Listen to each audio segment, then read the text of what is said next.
مساء الخير، ازيكم ايها الماميز؟ ولما بنيجي نكلم ماميز بنتكلم بهدوء بنبرة صوت هادية، لان المامي ممكن تهزقك مهما كان سنك. المجتمع لو شاف مامي بطفل بتهزق راجل، الراجل غلطان من غير ما احنا مش هنتناقش، هنخش على الراجل. وانا معاك، انا لو شفت مامي بتتخانق هقف مع المامي. فانا بتكلم بكل هدوء وادب واستسمح حضرتك بسعة صدر قد كده. خلونا نتفق على حاجة، ان الاطفال احباب الله. الاطفال احباب الله سبحانه وتعالى. هل هم احبابي؟ لا. انا ما احبش الطفل غير لو ابني او ابن اخويا. من اول ولاد خالاتي ما احبش، ما بحب انا ما احبش. انت لو تفكر في الطفل هتلاقيه كائن حي، من اخطر الكائنات اللي في الدنيا، وربنا اداله وش كيوت عشان انت تاوفر كميه الشر اللي جواه وكميه الغباوه والزن والافرازات اللي بتطلع من كل حاجه. ربنا اداله وش كيوت. ففي مقياس الرحمه، لو الرحمه من 10، انا مثلا الطيبه والرحمه عندي 8. فاول ما هشوف الطفل هيستميل قلبي الى جمال اهله، والله يا حبيبي. لكن لو قعدت انا مع الطفل ساعه، ساعه ونص، انا بعد كده هبدا بقى انا مش قادر، خلاص انا اتعودت على جمالك. فايه الغباء بقى؟ ايه بقى اللي بيجرى؟ فدي دعوه بسيطه للامهات اللي طلقه اولادها على البشريه. انا امتى اكون مجبر استحمل ابن حضرتك؟ لو انا بزوركم في البيت فانت اللي جيت مش عاجبك امشي. لكن ما ينفعش اكون انا قاعد مثلا مع مراتي في مطعم بناكل اكله حلوه وعارف ان انا هكوع مبلغ محترم، وانت سايبه لي 3 عيال عمالين يجروا، واحد منهم بجزمه واحده فرده واحده، فين التانيه يا حبيبي؟ ما حدش عارف. ما ينفعش، ده مطعم فيه ناس قاعده. ما ينفعش اكون انا قاعد مثلا مع مديري في كافيه بنخلص ايميلات وبتاع، وطول ما انا قاعد في راس دماغ عيل طفل دين دين دين. ما ينفعش يا امي. انا فاهم ان الطفل ستريس ومحدش بيمر باللي انت بيه، وان انت من حقك ترتاحي، ده كله كلام اختي، انا معاكو. سيبيه مع خاله، ما هو اختي بتسيب لي عيالها وتروح ترتاح. سيب العيل لخاله، ما تسيبوش للمجتمع. ما ينفعش.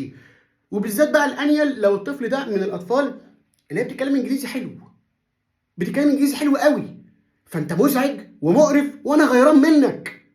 يعني تخيل لو انا مثلا في انترفيو، معظم الانترفيوز بتبقى في كافيهات دلوقتي، تخيل انا في زوم كول انترفيو وانا بتكلم انجلش، وفي طفل عدى اتكلم انجلش انا ما فهمتوش في الانترفيو، انا وضعي ايه قدام الراجل اللي انا بطلب منه الشغلانه؟ مش لذيذ والله، ما هيبقى حلو. حاجه تانية برضو، اكتر نوعيه اطفال بكرههم، على فكره دول ما بيتولدوش، دول داونلودد، دول بيجوا في باكج.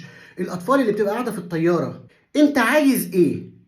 انت عايز ايه؟ انت في طياره قدامك فيلم، جات لك وجبه، ماما جنبك، بابا جنبك، دفء العيله، شباك طياره، مسافر بلد بره اللي هو فيه شباب مش عارفه تسافر. عايز ايه تاني عايز ايه يا ابني؟ عايز ايه؟ ما ينفعش يا مامي اكون انا مسافر سفريه مثلا لنقول 5 ساعات في طياره، وانت طالقه ابنك ال5 ساعات ياخد راحته فيهم. انا مع التربيه الحديثه، مش مع الضرب، بس انا مع الكنترول. احنا اتربينا في بيت كلمه بابا ضن.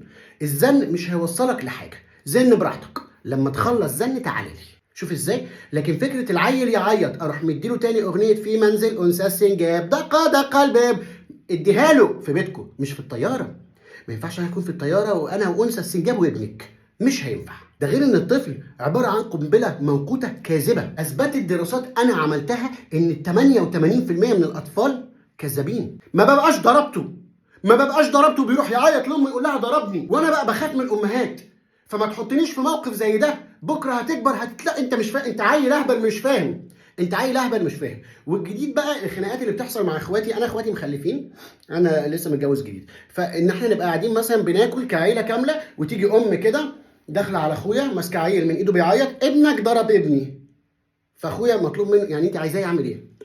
انا اخويا بيخاف زيي، عايزاه يكلم مراته، تبقى جيم اوف ثرونز، نجيب مرات اخويا مامي قصاد مامي ونقلبها، ما تيجي، ما هو هتغلطوا هنغلط.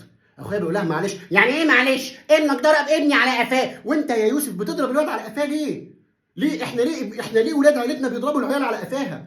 انت اتضربت في البيت؟ لا، انا ولاد اخواتي احنا بنخاف منهم كلنا بما فيهم ابوهم وامهم.